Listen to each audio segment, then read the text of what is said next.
David, my husband, on a walking holiday in Cornwall, and we decided to get married after meeting each other 2 or 3 times, not what you would encourage your young people to do today. So I left family and friends to come to a foreign land, but they did speak my language. Well, more or less.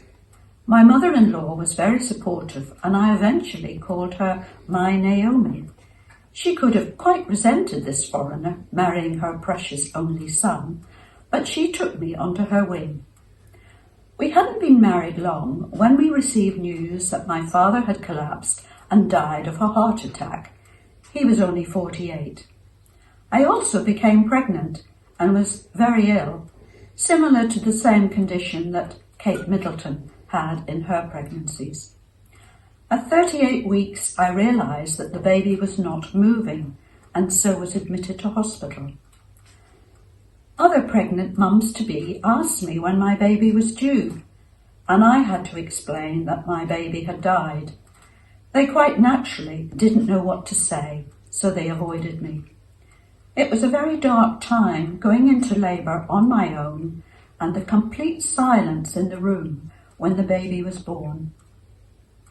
Through this experience, I and others were involved in starting up a national organisation called SANDS, Stillbirth and Neonatal Deaths, to support mums and fathers through the death of a baby and to bring about change.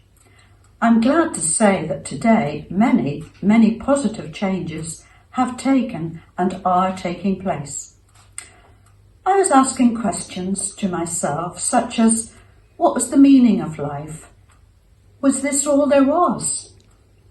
So not long after this, I was invited by a friend to go with him and others to hear a Romanian pastor give his testimony. His name was Richard Wurmbrand. He spoke about being tortured by the Nazis during the Second World War and then being incarcerated as a Christian by the communists in Romania. But what to me at the time was so amazing was the fact that in spite of all he had been through, his face was radiant. It was full of joy and love. He spoke of a God who loved the world so much that he sent his one and only Son to die a cruel, inscrutable death.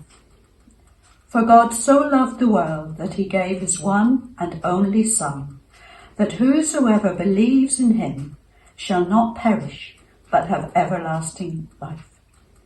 He spoke of forgiveness and how he had forgiven those who had perpetrated such atrocities on him. So that night began my journey as a new Christian. The Lord is close to the brokenhearted and saves those who are crushed in spirit.